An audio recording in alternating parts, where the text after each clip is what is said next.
சமூகம் டிவியினுடைய சொந்தங்களுக்கு வணக்கம்.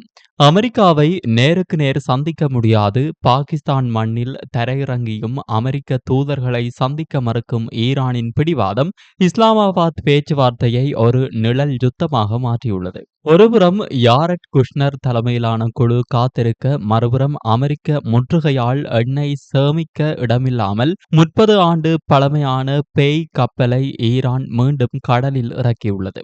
இதற்கு நடுவே ஈரானின் புதிய உச்ச தலைவர் மொஜ்தபா கமேனி படுகாயமடைந்து செயற்கை கால் உதவியுடன் சிகிச்சை பெற்று வருவதாக வெளியாகும் தகவல்கள் தெஹ்ரானை நிலைகுலைய செய்துள்ளது.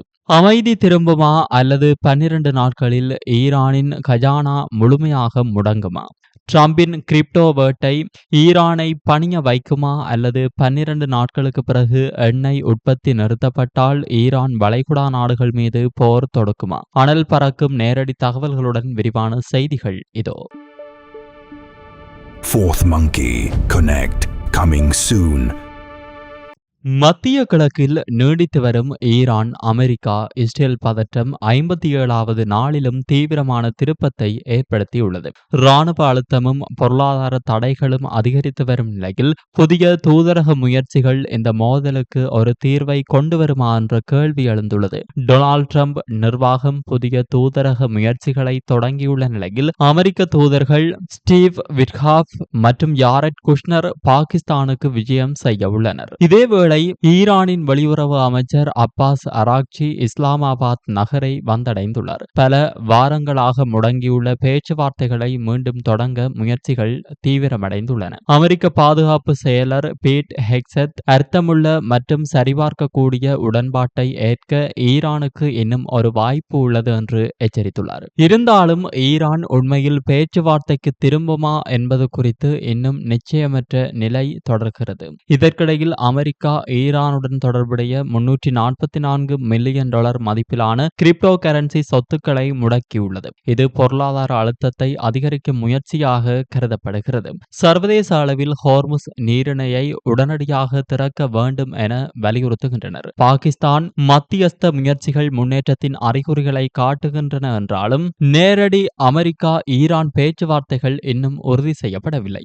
வளைகுடா பிராந்தியத்தில் பதற்றம் அதிகரித்து வரும் நிலையில் குவைத் எல்லை பகுதியில் ட்ரோன் தாக்குதல் இடம்பெற்றதாகவும் அது ஈராக்கிலிருந்து ஏவப்பட்டிருக்கலாம் என சந்தேகம் எழுந்துள்ளது. அதேவேளை அமெரிக்கா ஈரான் எண்ணெய் வலையமைப்பை குறிவைத்து புதிய தடைகளை விதித்துள்ளது. சீனாவை சேர்ந்த சுத்திகரிப்பு நிறுவனங்கள் உட்பட சுமார் 40 கப்பல் நிறுவனங்கள் மற்றும் டேங்கர்கள் இதனால் பாதிக்கப்பட்டுள்ளன. மேலும் 2003க்கு பிறகு முதல் முறையாக மத்திய கிழக்கில் 3 விமானம் தாங்கி கப்பல்களை அமெரிக்கா நிலைநிறுத்தியுள்ளது. இதேவேளை இஸ்ரேல் லெபனான் முனைப்பிலும் பதற்றம் குறையவில்லை. பெஞ்சமின் நெதன்யாகு ஹிஸ்புல்லா அமைதி முயற்சிகளை நாசப்படுத்துகிறது என்று குற்றம் சாட்டியுள்ளார். தெற்கு லெபனானில் நடந்த மோதல்களில் 6 ஹிஸ்புல்லா போராளிகள் கொல்லப்பட்டதாக இஸ்ரேல் தெரிவித்துள்ளதுடன் ஹிஸ்புல்லா ஒரு இஸ்ரேலிய ட்ரோனை சுட்டு வீழ்த்தியதாகவும் கூறப்படுகிறது.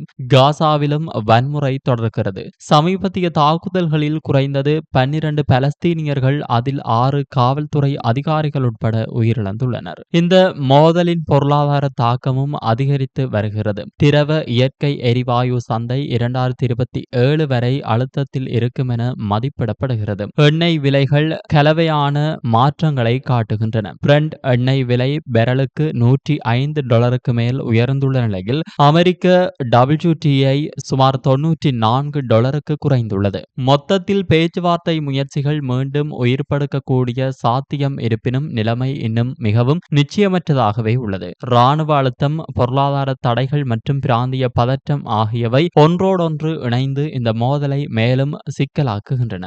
பாகிஸ்தான் தலைநகர் இஸ்லாமாபாத்தில் இன்று தொடங்கவுள்ள அமெரிக்கா ஈரான் இடையிலான 2ஆம் கட்ட அமைதி பேச்சுவார்த்தையில் ஒரு புதிய திருப்பம் ஏற்பட்டுள்ளது. ஈரான் வெளியுறவு அமைச்சர் அப்பாஸ் அராக்சி பாகிஸ்தான் மண்ணில் தரையிறங்கிய போதிலும் அமெரிக்க தூதர்களை நேரடியாக சந்திக்கப் போவதில்லை என ஈரான் திட்டவட்டமாக திட்டவட்டமாக அறிவித்துள்ளது. ஈரானிய வெளியுறவு அமைச்சகத்தின் செய்தி தொடர்பாளர் ஸ்மைல் பாஹாஜி எக்ஸ் தளத்தில் வெளியிட்டுள்ள அறிக்கை ராஜதந்திர வட்டாரங்களில் சலசலப்பை ஏற்படுத்தியுள்ளது.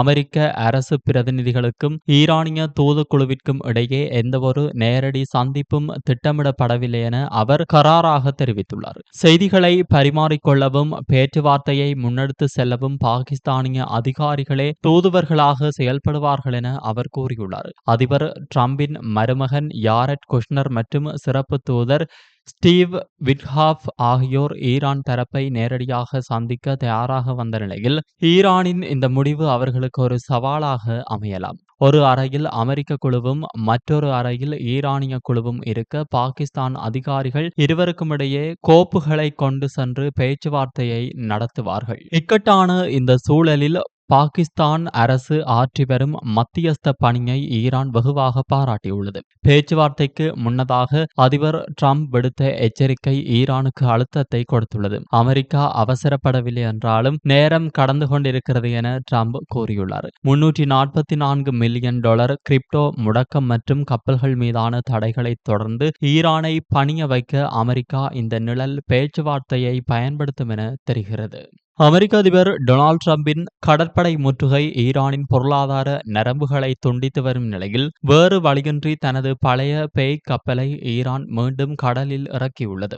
ஈரானின் எண்ணெய் உள்கட்டமைப்பு அதன் உச்சகட்ட கொள்ளளவை எட்டிவிட்டதையே இந்த நடவடிக்கை காட்டுகிறது. ஈரானின் கச்சா எண்ணெய் ஏற்றுமதியில் 90% கையாளும் கார்க் தீவு தற்போது நிரம்பி வழிகிறது. பல ஆண்டுகளாக பயன்பாட்டில் இல்லாமல் தரை தட்டி நின்ற 30 ஆண்டுகள் பழமையான நஷா என்ற எண்ணெய் கப்பலை ஒரு மிதக்கும் சேமிப்பு கிடங்காக மாற்ற ஈரான் முடிவு செய்துள்ளது. அந்த கப்பல் தற்போது கார்க் தீவை நோக்கி சென்று கொண்டிருப்பதை tankertrackers.com உறுதிப்படுத்தியுள்ளது. ஈரானுக்கு எஞ்சியிருக்கும் காலம் மிக குறைவு என ஆய்வாளர்கள் எச்சரிக்கின்றனர். ஈரானின் தற்போதைய எண்ணெய் உற்பத்தி வேகத்தில் சென்றாலும் கார்க் தீவில் உள்ள உபரி சேமிப்பு திறன் இன்னும் 12 முதல் 13 நாட்களுக்குள் முற்றிலும் நிரம்பிவிடும். சேமித்து வைக்க இடமில்லாத பட்சத்தில் ஈரான் தனது எண்ணெய் உற்பத்தியை நிறுத்த வேண்டியிருக்கும். இது தெஹ்ரானின் வருவாயை முற்றிலுமாக முடக்கி பொருளாதார பாதாளத்திற்கு தள்ளும். ஒரு வாரத்தில் ஈரானின் பல கப்பல்களை அமெரிக்கா அதிரடியாக கைப்பற்றியுள்ளது. புதன்கிழமையன்று இந்தியா, மலேசியா மற்றும் இலங்கை அருகே சென்ற 3 ஈரானிய கப்பல்கள் அமெரிக்க படைகளால் இடைமறிக்கப்பட்டன. இருட்டில் மறைந்து கொண்டு சிங்கப்பூர் நோக்கி செல்ல முயன்ற ஒரு பெரிய எண்ணெய் கப்பலையும் அமெரிக்கா பிடித்துள்ளது. ஈரானை சுற்றிலும் அமெரிக்கா தனது இராணுவ பலத்தை உச்சகட்டத்திற்கு உயர்த்தியுள்ளது. மறுமுனையில் ஈரானின் புதிய உச்ச தலைவராக பொறுப்பேற்றுள்ள மொஜ்தபா கமேனி அமெரிக்க இஸ்ரேல் தாக்குதலில் சிக்கி படுகாயமடைந்திருப்பதாகவும் அவர் தற்போது செயற்கைக்கால் உதவியுடன் சிகிச்சை பெற்று வருவதாகவும் நியூயார்க் டைம்ஸ் இதழ் செய்தி வெளியிட்டுள்ளது. கடந்த பிப்ரவரி மாதம் அமெரிக்கா மற்றும் இஸ்ரேல் நடத்திய வான்வழி தாக்குதல்களில் ஈரானின் முன்னாள் உச்ச தலைவர் அலி கமேனி கொல்லப்பட்டார். அதே தாக்குதலில் அவரது மகனும் தற்போதைய தலைவருமான மொஜ்தபா கமேனியும் சிக்கினார். இந்த தாக்குதலில் அவருக்கு ஏற்பட்ட பாதிப்புகள் குறித்து தற்போது அதிர்ச்சியூட்டும் தகவல்கள் வெளியாகியுள்ளன. மொஜ்தபாவின் காலில் ஏற்பட்ட பலத்த காயம் காரணமாக இதுவரை 3 முறை அறுவை சிகிச்சைகள் செய்யப்பட்டுள்ளன. தற்போது அவர் செயற்கை கால் பொருத்தப்படுவதற்காக காத்திருப்பதாக கூறப்படுகிறது. அவரது முகம் மற்றும் உதடு பகுதிகளில் பலத்த தீக்காயங்கள் ஏற்பட்டுள்ளதால் அவர் பேசுவதில் மிகுந்த சிரமத்தை எதிர்கொண்டு வருகிறார். இஸ்ரேல் உளவுத்துறையிடமிருந்து பாதுகாப்புக்காக மொஜ்தபா கமேனி தற்போது ஒரு ரகசிய இடத்தில் வைக்கப்பட்டுள்ளார். ஈரானின் உயர்மட்ட இராணுவ தளபதிகள் கூட அவரை சந்திக்க கடுமையான கட்டுப்பாடுகள் விதிக்கப்பட்டுள்ளன. உடல்நிலை பாதிப்பால் பொது நிகழ்வுகளில் பங்கேற்க முடியாத நிலையில் நாட்டின் முக்கிய முடிவுகளை எடுக்கும் அதிகாரத்தை புரட்சிகர காவல் படை தளபதிகளிடம் அவர் தற்காலிகமாக ஒப்படைத்துள்ளார். தற்போதைய சூழலில் அவரது உத்தரவுகள் அனைத்தும் மின்னணு சாதனங்கள் இன்றி கைகளால் எழுதப்பட்ட கடிதங்கள் மூலமாகவே ரகசியமாக பரிமாறப்படுவதாக அந்த செய்திகள் தெரிவிக்கின்றன. உடல் ரீதியாக பலவீனமடைந்திருந்தாலும் அவர் மனதளவில் மிகவும் உறுதியுடன் இருப்பதாக ஈரானிய அதிகாரிகள் தரப்பில் கூறப்படுகிறது. போர் சூழலுக்கு மத்தியில் ஈரானின் உச்ச தலைவரின் உடல்நிலை குறித்த இந்த தகவல் சர்வதேச அரசியலில் பெரும் விவாதத்தை ஏற்படுத்தியுள்ளது.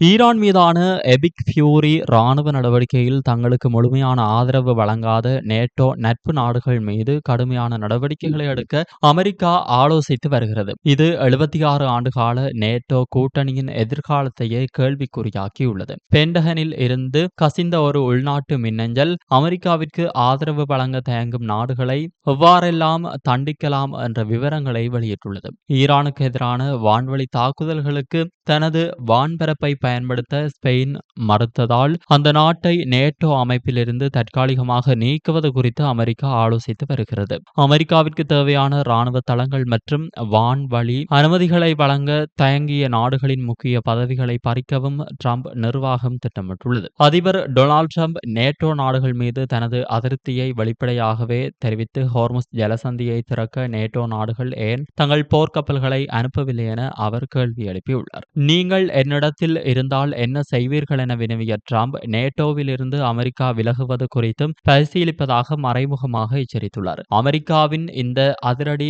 போக்கால் ஐரோப்பிய நாடுகள் ஒரு இக்கட்டான சூழலில் உள்ளன. அமெரிக்காவின் கடற்படை முற்றுகையில் இணைவது என்பது ஈரானுடன் நேரடியாக போரில் ஈடுபடுவதற்கு சமம் என பிரான்ஸ் மற்றும் பிரித்தானியா கருதுகிறது. ஒரு நிரந்தர போர் நிறுத்தம் ஏற்பட்டால் மட்டுமே ஹோர்முஸ் ஜலசந்தியை பாதுகாக்க தாங்கள் முன்வருவோம் என அந்த நாடுகள் தெரிவிக்கின்றன. உலக அரசியலின் அடுத்தடுத்த நகர்வுகளை உடனுக்குடன் தெரிந்து கொள்ள எங்களோடு இணைந்திருங்கள். நன்றி. இது போல மேலும் பல வீடியோக்களை பெற சமூகம் டிவி நியூஸ் சேனலை சப்ஸ்கிரைப் பண்ணிக்கோங்க. கூடவே பக்கத்தில் இருக்க பெல் ஐகானையும் கிளிக் பண்ணிக்கோங்க. அப்படியே உங்களுடைய நண்பர்களுக்கும் ஷேர் பண்ணுங்க.